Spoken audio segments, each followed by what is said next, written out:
These days, work is in trouble. We've outsourced most of our manufacturing to other countries, and with that, we sent away good jobs and our capability to make things. American Giant is a clothing company that's pushing back against this tide. They make all kinds of high-quality clothing and activewear, like sweatshirts, jeans, dresses, jackets, and so much more, right here in the USA. So when you buy American Giant, you create jobs in towns and cities across the country. And jobs bring pride, purpose. They stitch people together. If all that sounds good to you, visit American-Giant.com and get 20% off your first order when you use code STAPLE20 at checkout. That's 20% off your first order at American-Giant.com with promo code STAPLE20.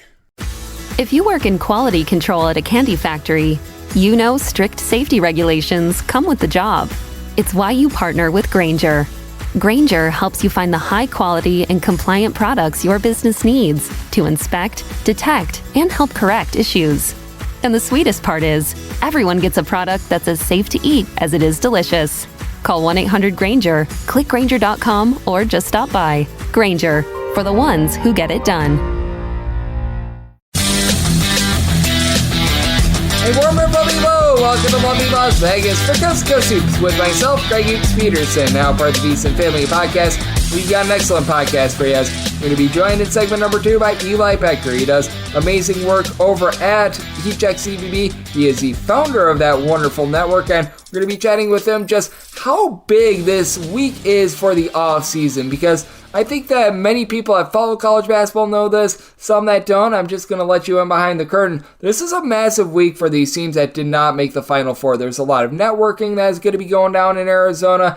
There's a lot of players that are going to be meeting with coaches, a lot of coaches that are going to be finding out their fate. There's going to be a lot of games that might be scheduled for the non-conference portion next year as lineups, as coaches, as just everything gets fortified in general. And this is a massive week for all of those teams. So we're going to be talking to Eli about that. Obviously, we're going to be diving into the Final Four, those two tremendous matchups with him as well. And then in the final segment, just going to give you guys the news that we saw from college basketball on Thursday. That includes my thoughts on the USC situation with Eric Musselman going over there, where we might be seeing these other teams going with regards to coaching carousel, and just what we've been seeing in general on that front, along with any sort of massive news that we've been seeing in the transfer portal. Like, it's really hard to take a look at the transfer portal. I went through this on the podcast yesterday, but at the time of the podcast yesterday, we had 1,388 guys in the transfer portal. We're up to 1,417 guys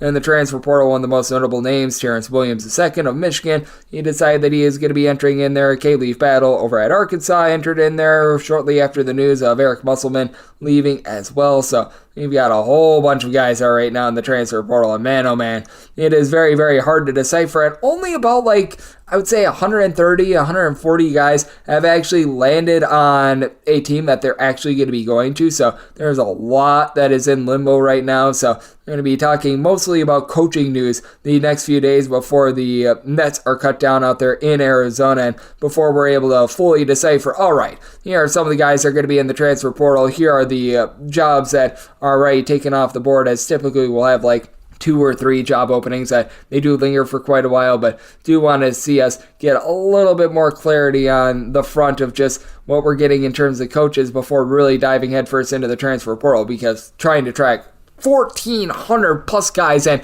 that number is just going to continue to go up. I would not doubt it if by the end of next week it's north of 1,700. I keep joking that it would probably be easier to make a list of guys not in the transfer portal than in the transfer portal, but I don't know how much joking it is anymore. So you've got a lot that's going on there. And if you do have a question, comment, segment idea, whatever for this podcast, you do have one of 2 ways we offer those in. First one is my Twitter/X timeline at GNN_D1. Keep in mind, letters EM, they mean does not matter. So as per usual, please do send these into the timeline. And other ways, find an Apple Podcast review. If you rate this podcast 5 stars, it is very much appreciated. And then from there, you're able to fire in whatever you'd like to hear on this podcast via that 5-star review. We got one very solid game in college basketball on Thursday. Let's recap it and let's find out a little bit more about Seton Hall and Indiana State. Games from yesterday is Greg buzzing about. Here is the rowdy recap. We might be on this podcast tomorrow talking about Josh Schertz taking a different job, but On this night, his team fell short against Seton Hall, 79-77. Our DK Network right pick was on Seton Hall, so feel very, very good about that. And for Seton Hall, you weren't feeling so good about the fact that they were down in this game by 7 points with mere minutes remaining, but they go on a 9-0 bonsai charge to be able to end this game. As just looking at the game itself, bad clock management by Indiana State in the end of the game. I wish I could call it anything else, but I don't think I'm off base in saying that. Julian Larry, he had 18 points in this one. Ryan Conwell did not do a lot in the scoring department with just 3 points, but supplied the team with 12 rebounds. But you had Indiana State lose a turnover battle 15-8, and that was very costly. Seton Hall, whose forte is supposed to be on the glass, actually lose a rebound battle 37-31, but Kadari Richmond came up with a little bit of everything. 21 points, 5 assists, 13 rebounds. You had Elamir Dawes play through a little bit of foul trouble, 4 steals, 24 points as he went 3 of 5 from 3, and for Seton Hall, they're able to go 6 of 17 from 3-point range, while Indiana State, they had their 12 of 32 from distance, but the turnovers proved to be very big, and so did Seton Hall, going 17 of 19 at the free throw line. So if you took the under, you got there. If you took the underdog, you got there as well. And overall for the season, we have been noticing that the favorites have been quite solid. So this was a little bit contrary to that 2,851, 2,770, and 100 against the spread record for our favorites thus far this season. That's 50.7%. Meanwhile, the over still hitting at about 50.9%. 2,878 overs to 2,777 unders. So that's what we saw on a nice, clean, and easy college basketball Thursday. Now let's take a look at the Final Four. Let's take a look at these coaching moves, and let's take a look at how big of a week this is for the teams not competing in the Final Four with Eli Boettger. We'll do that next right here on Discussing with myself, David Peters, and now a part of the Houston Family Podcast.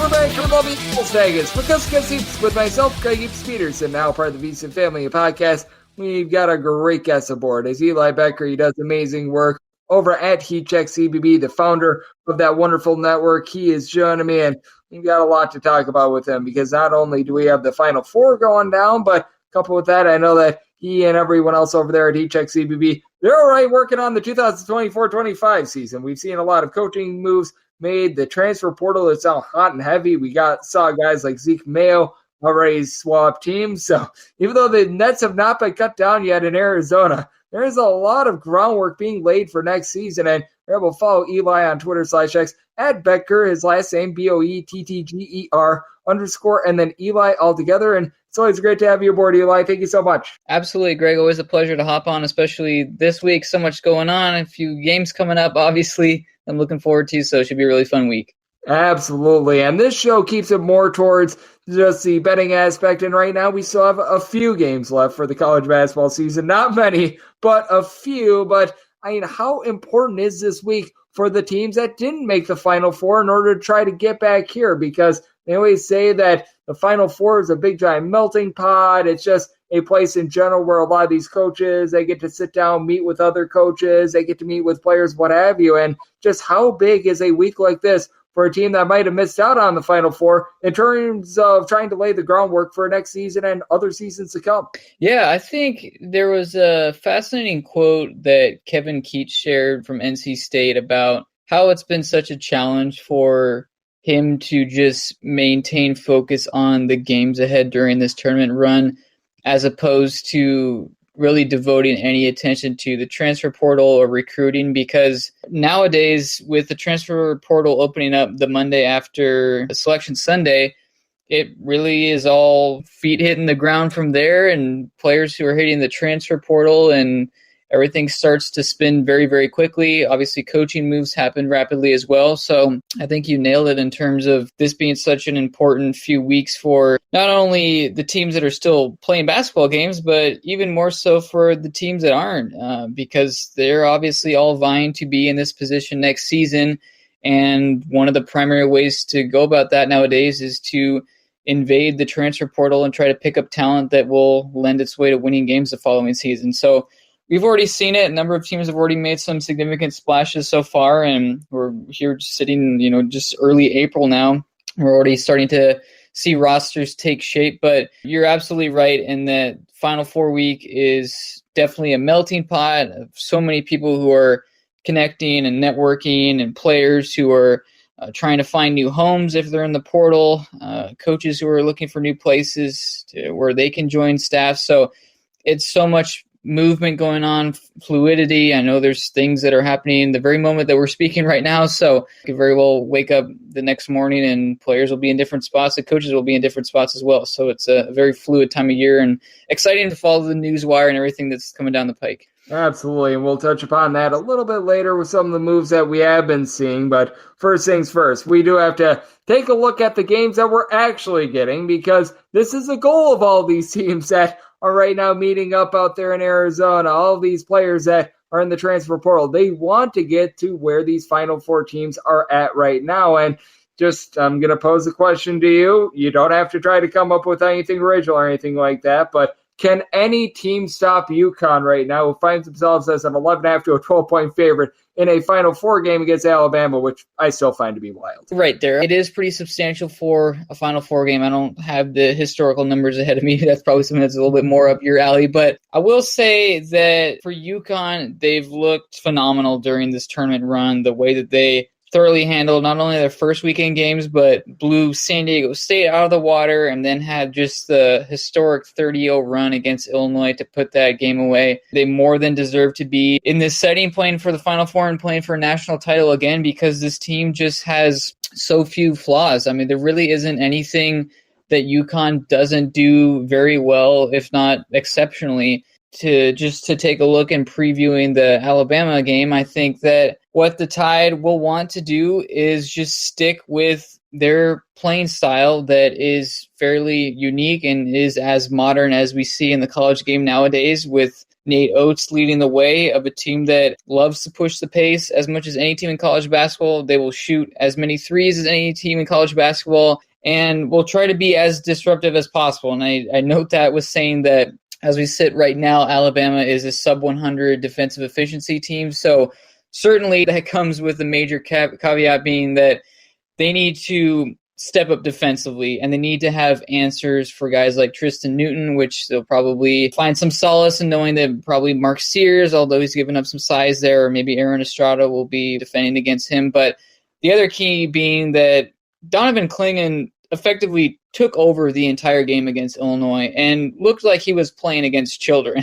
for a lack of a better phrase. It's now Grant Nelson's task to try to stop Clingan and prevent his impact on both ends, because on one end of the floor, he was swatting anyone on Illinois, whether it's Terrence Shannon, Coleman Hawkins, you name him.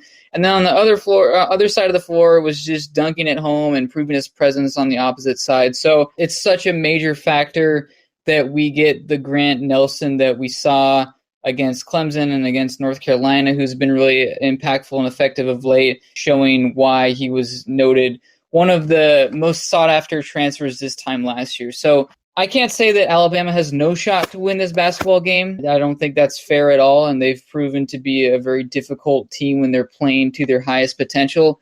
But they're going to have to play darn near perfect basketball, especially on the defensive side, if they're going to not only beat UConn, but even keep pace with this team with the way that they've just been absolutely tearing through the field so far. Yeah, it's been insane, and over the last 2 seasons, UConn has won every one of their NCAA tournament games by at least 13 points. So task ahead is going to be a tough one. As joining me on the show, we do have Eli Boettger, who does amazing work over at HXCBB, the founder of that great network, joining me right here on Coast to Coast Hoops. And then in the other game, we've got Purdue and we've got NC State, the NC State story that just will continue to live on and on and on. This needs a 30 for 30. I mean, when you've got a team that was down against Louisville in the first round of the ACC tournament, a coach that could potentially get canned, you needed the front end of a 1-1 to go begging and then to bank it a 3 just to force overtime in the ACC tournament and now be in the Final Four. It's magical, but now they have to face off against Giant of the Earth, Zach Edey. I'm not sure how you take a look at this NC State team, but if you look at the season-long numbers, this should be a double-digit blowout. But the way that NC State has been rolling recently, this has been one of the most remarkable runs in the history of basketball. It really has been. I think there has to be quite a bit of credit to Kevin Keatts and the way that he's been able to have his team play entirely different basketball than what they've shown throughout the entire regular season. For me, it begs the question, where was this version of NC State the first 4 months of the year? Because they look legit. They look like a very good basketball team. And ever since that second half of the Louisville matchup in the first round of the ACC tournament up until their most recent win against Duke on Sunday, they're a sound basketball team. So I just somewhat befuddled of what NC State did throughout the regular season, and the reason that they entered even postseason play with such a poor record and having lost, I think they lost 7 of their last 9 games of ACC play. So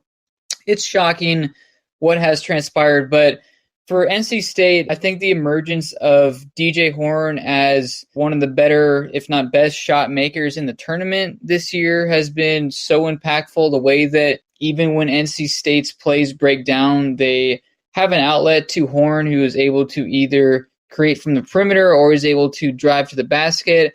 And if there's overhelp on Horne, they can obviously post up DJ Burns, who's proven to be just a remarkable talent and so gifted and skilled with his extremely soft touch given its frame, which is obviously super imposing. And the two DJs on this team really make this offense hum along. But even beyond that, I feel like their role players have stepped up in a big way. You mentioned Michael O'Connell's shot against Virginia, which effectively saved their season, banking in that three-pointer to extend the year. Casey Morcell's had some moments as well, and Jaden Taylor. They needed an overtime against Oakland. Yeah, this team, I feel like what would make Purdue nervous, even though it's the 1 seed taking on an 11 seed, it's an NC State team that wouldn't have even made the tournament had they not won the ACC tournament.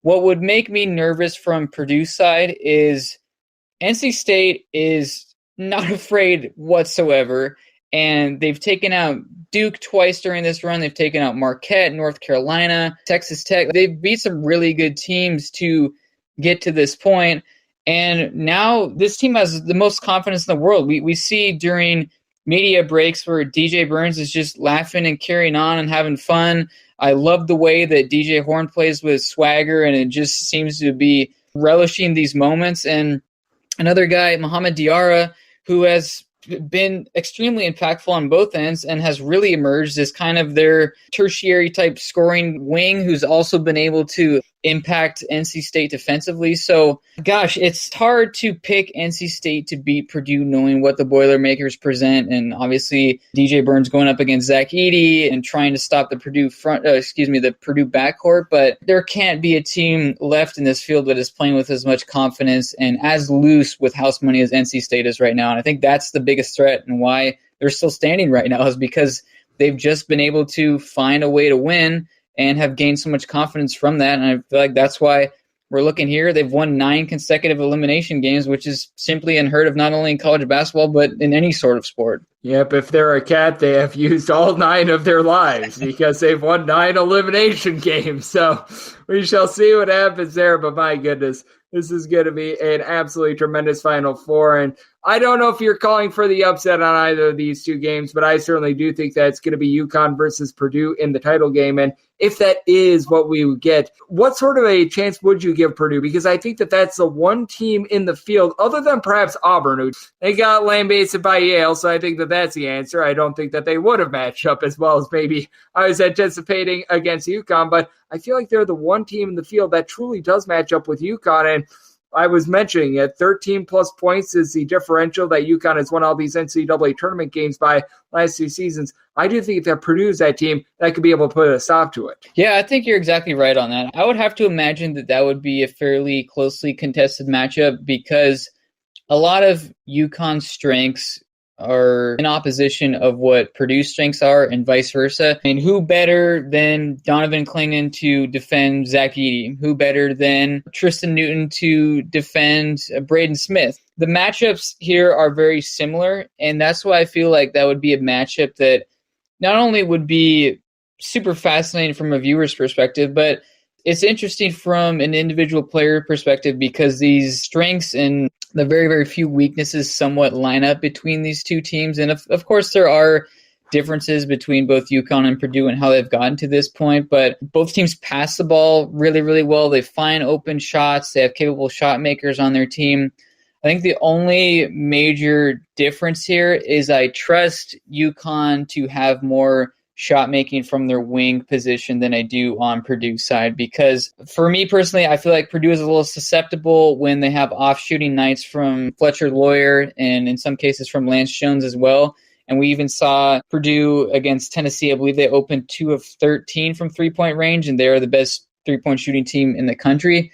So it kind of brought back a little bit of a flashback to recent Purdue teams that were obviously dominant inside because they have Zach Edey. But when the shots aren't falling from the perimeter, I feel like they get a little bit one-dimensional.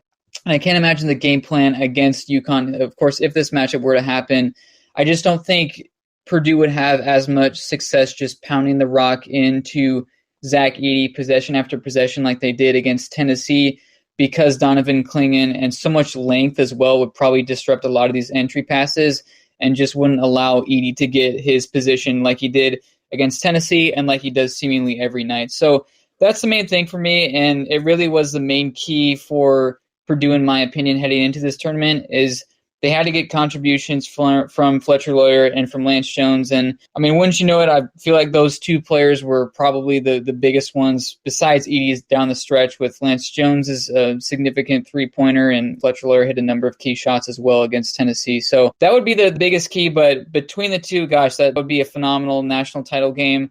And I think it would be a fitting way for the season to end, because these really looked like the two best teams throughout the season. And similar to maybe Baylor Gonzaga in 2021, I feel like it would be a rare chance for college basketball to really wrap up its season with the two teams that were pretty thoroughly dominant throughout the entirety of the season. Yep, I think that those will be the two best teams in college basketball, and that's what you always want when it's all said and done. You want the best two teams in college basketball. I feel like we would be getting that if that is the case. As joining me on the show, we do have Eli Boettger, who does amazing work over at eCheck CBB, joining me right here on Coast to Coast Hoops. And Eli, we asked about it to start out with. Obviously, this is a big week for a lot of teams that aren't in the Final Four. And just how do you take a look at the transfer portal right now? Because I've been making this joke, and I might not be too far off base when I say it.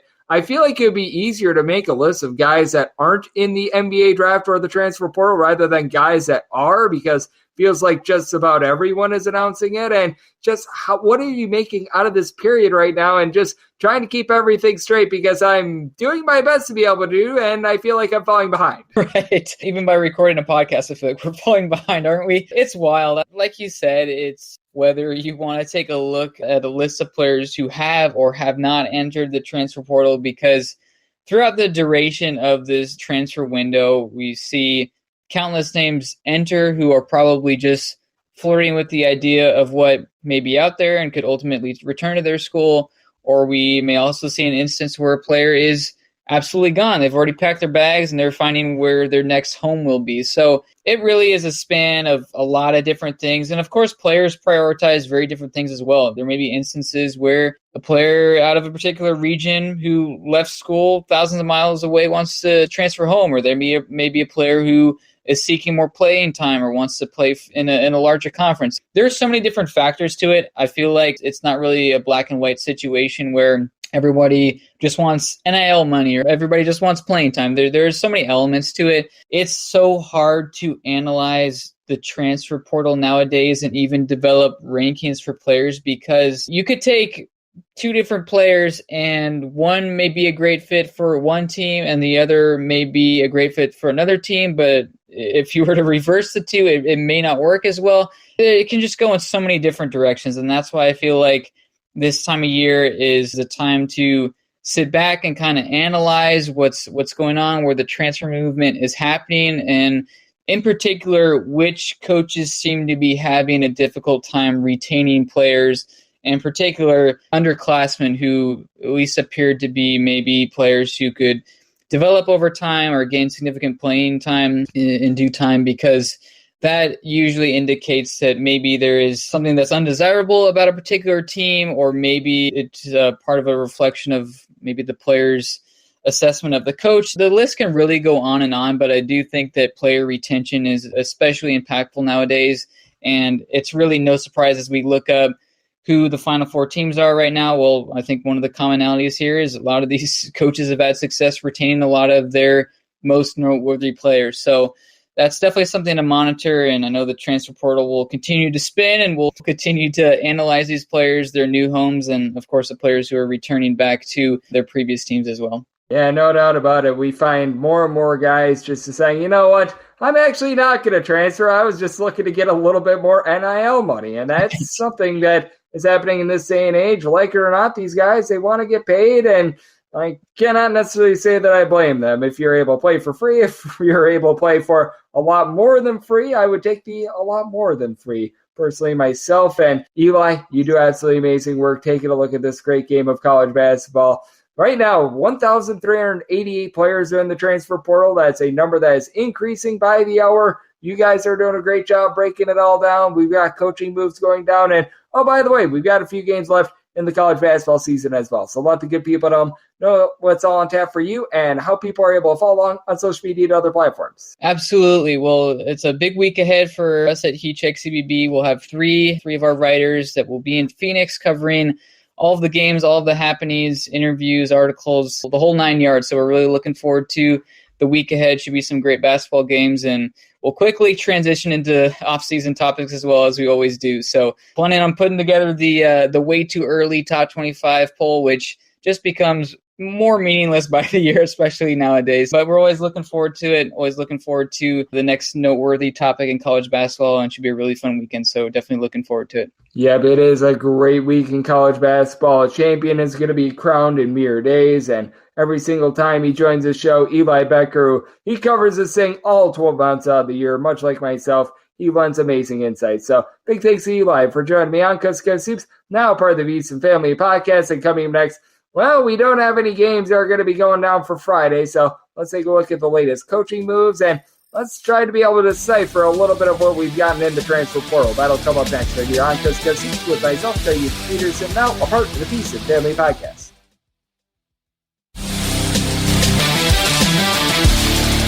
And we're back here in lovely Las Vegas for Coast to Coast Hoops with myself, Craig Peterson, now part of the Beast Family Podcast. It was great to be able to get Eli Boettger aboard. He does absolutely amazing work over at HX CBB, and I felt like that chat was really good in terms of just shedding a little bit of light as to how important this week is in terms of being able to take a look at the offseason, because I think that with regards to just taking a look forward to 2024-25, you really can't do it until all these coaches, they meet up, until all these coaches actually are able to sit down and chat with one another. I think that that is just so big, because the groundwork, it is being laid right now, and we did see a lot of fun in terms of like the three-point shooting competition yesterday with Casey Shomanaga. I don't know if any books offered any sort of betting lines there. It's something I wouldn't bet on to start with, but you know what? It was nice to be able to see that, and this is just such a big week in general in terms of college basketball, laying the groundwork for it all, and right now the big question is, where's Arkansas going to go? I know that there's been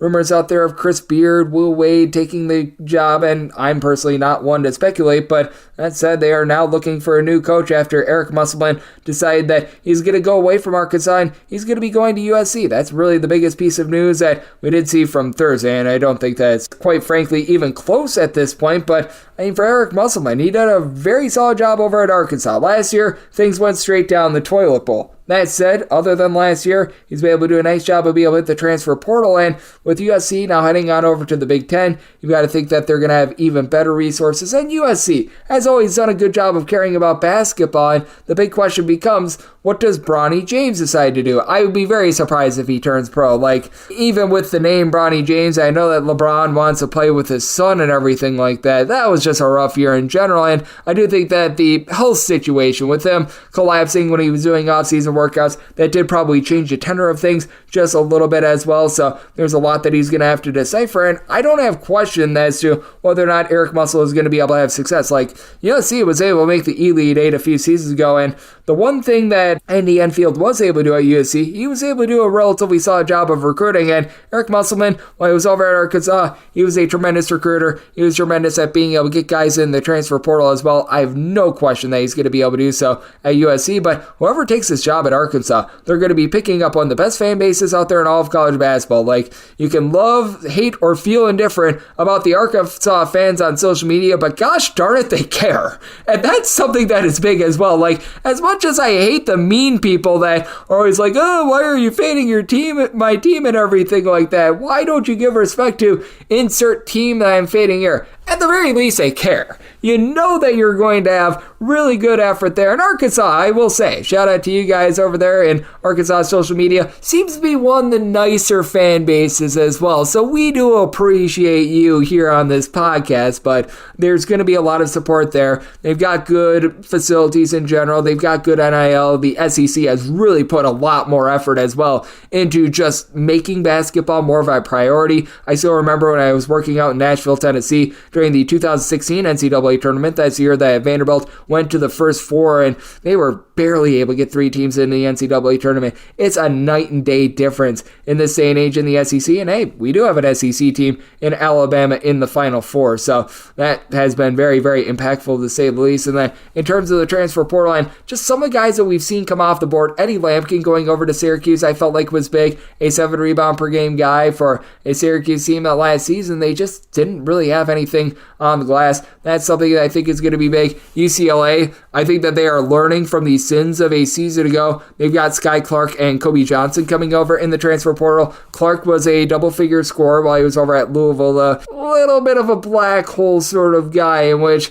you pass him the ball and the ball might not be coming back. And Kobe Johnson was a solid about 9 to 10 point per game guy over at UC. Is able to give you a few rebounds. Not a guy that is going to be necessarily dominating in one aspect of things, but is a guy that is able to contribute in a lot of different ways. I feel like Kobe Johnson is a much better fit in this system for Mick Cronin rather than Sky Clark, but we shall see there. We've seen a few guys go over to Virginia Tech. Jordan Ivy Curry, double-figure scorer over with the UTSA Meet Me Roadrunners, and Ben Burnham, who is one of the top scorers over at College of Charleston. Thus far, they've been able to do a very solid job in the transfer portal, so we'll give them a little bit of credit where credit is due. And we have noticed a few guys already enter in the transfer portal and just go back to where they came, which that always makes things very interesting as well. That has not been the case for some of these guys over at like James Madison, College of Charleston, these teams that had coaches leave like Terrence Edwards Jr., along with the 2 College of Charleston transfers, James Scott, Rain Smith. They're going to be heading on over to Louisville, so some relatively solid pickups there. We did see Von Cameron Davis, it looks like, enter into the transfer portal and then go back to Kent State. Now,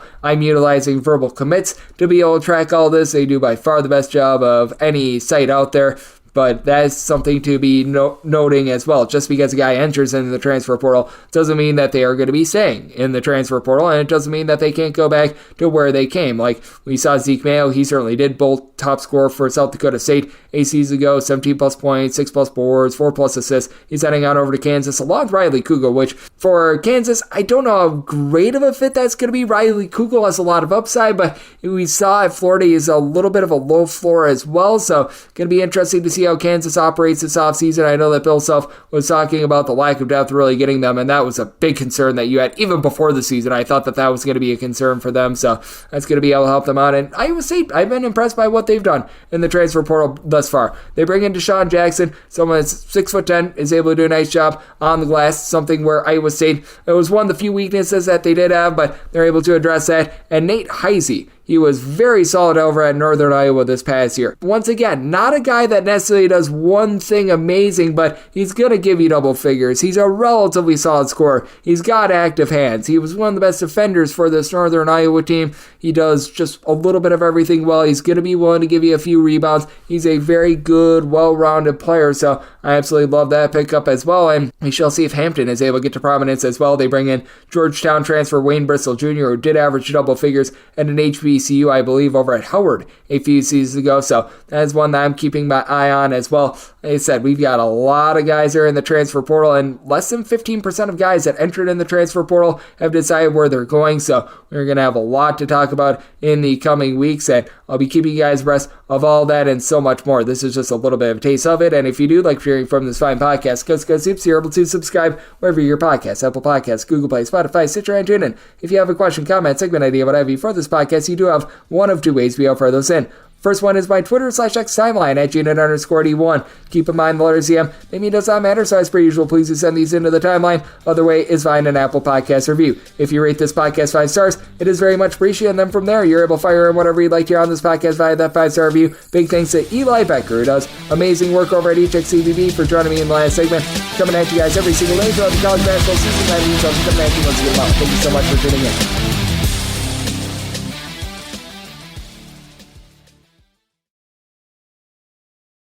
This country was built on a distinctly American work ethic, but today, work is in trouble. We've outsourced most of our manufacturing to other countries, and with that, we sent away good jobs and diminished our capability to make things. American Giant is a clothing company that's pushing back against this tide. They make a variety of high-quality clothing and activewear, like sweatshirts, jeans, dresses, jackets, and so much more. All made right here in the USA, from growing the cotton and adding the final touches. So when you buy American Giant, you create jobs for seamsters, cutters, and factory workers in towns and cities across the United States. And it's about more than an income. Jobs bring pride, purpose. They stitch people together. If all that sounds good to you, visit American-Giant.com and get 20% off your first order when you use code STAPLE20 at checkout. That's 20% off your first order at American-Giant.com with promo code STAPLE20. If you work in quality control at a candy factory, you know strict safety regulations come with the job. It's why you partner with Grainger. Grainger helps you find the high-quality and compliant products your business needs to inspect, detect, and help correct issues. And the sweetest part is, everyone gets a product that's as safe to eat as it is delicious. Call 1-800-GRAINGER, click Grainger.com, or just stop by. Grainger, for the ones who get it done.